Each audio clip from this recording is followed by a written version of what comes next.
अनमोल, एक हाँ। मिनट। हाँ। प्रवीण पाजी ने तो अपनी बात कर दी, लेकिन मैं आपको बताना चाहता हूं कि भीम का जो किरदार था, हाँ। वो चोपड़ा साहब ने जब मैं उनसे जब मिला, हाँ। तो मुझे देखते ही कि भैया ये 6 फुट 3 इंच लंबा और हाँ। तगड़ा एक शख्स आया है, हाँ। ये बच्चा।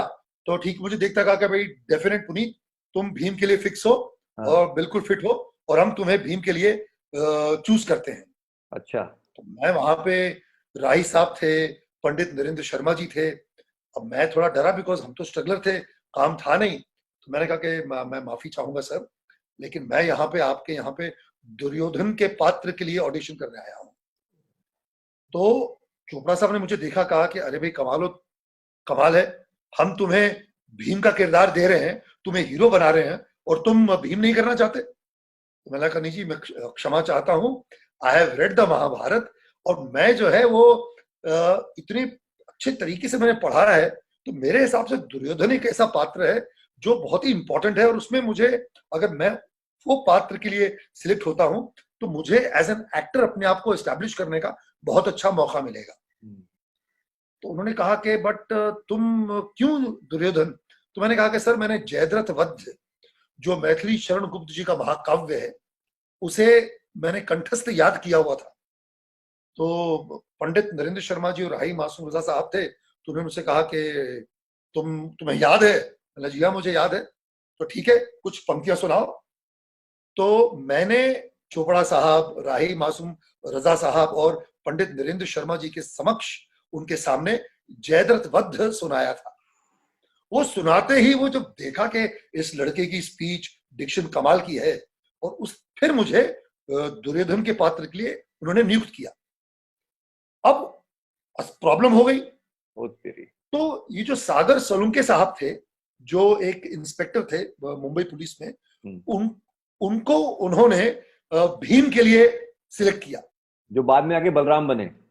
तो बलराम बने। हाँ। हाँ। तो फिर जब वो मेरे सामने आए, जब हमारे सामने आए, तो कहा नहीं यार, तो गड़बड़ हो रहा है। हाँ। हाँ। Bhim should be slightly bigger than Duryodhan.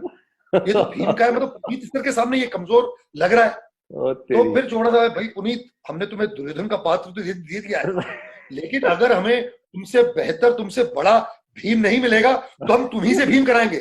मैं फिर डर गया, बोला भैया ये भीम की तलवार मेरे सर पे लटकी हुई है, तो क्या करूं? तो फिर मैंने सोचा, प्रवीण पाजी जो थे, ये हमारे एशियन गोल्ड मेडलिस्ट हैं, हमारे आदरणीय हैं, और मतलब मैं उनका बहुत बड़ा फैन था। Twice he was an Asian gold medallist.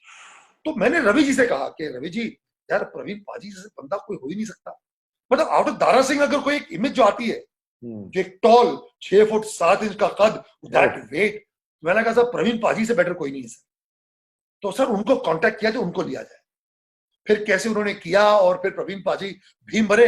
मैंने शुक्र मनाया, और मेरे अंदर सर की जो भीम की जो तलवार जो लटकी हुई थी, वो उतरी।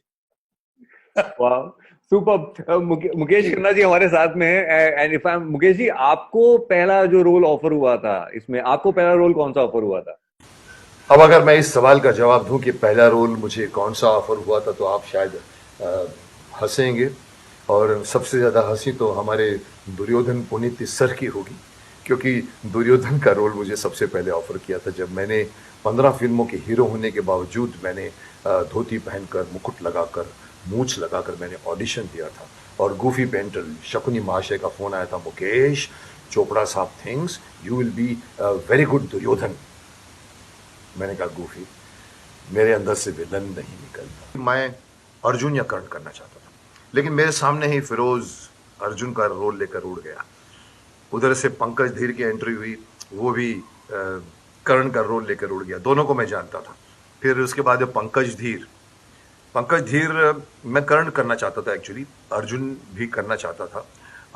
पंकज धीर मुझे उस ज़माने से जानता है जब मेरी पहली फिल्म खूनी शुरू हुई थी नरेंद्र बेदी के डायरेक्शन में, और वो असिस्ट किया करते थे वहाँ पर।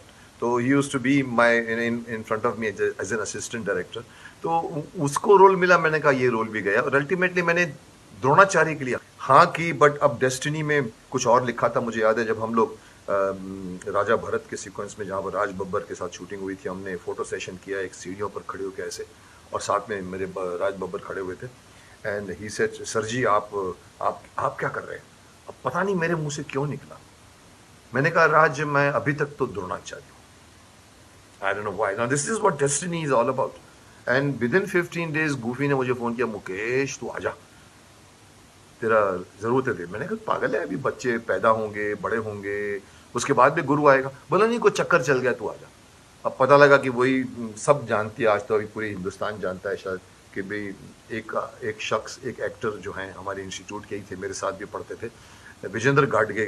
भीष्म का नाम हमेशा गूफी पेंटल के ऑफिस में लिखा रहता था, भीष्मा विजेंद्र गाडगे।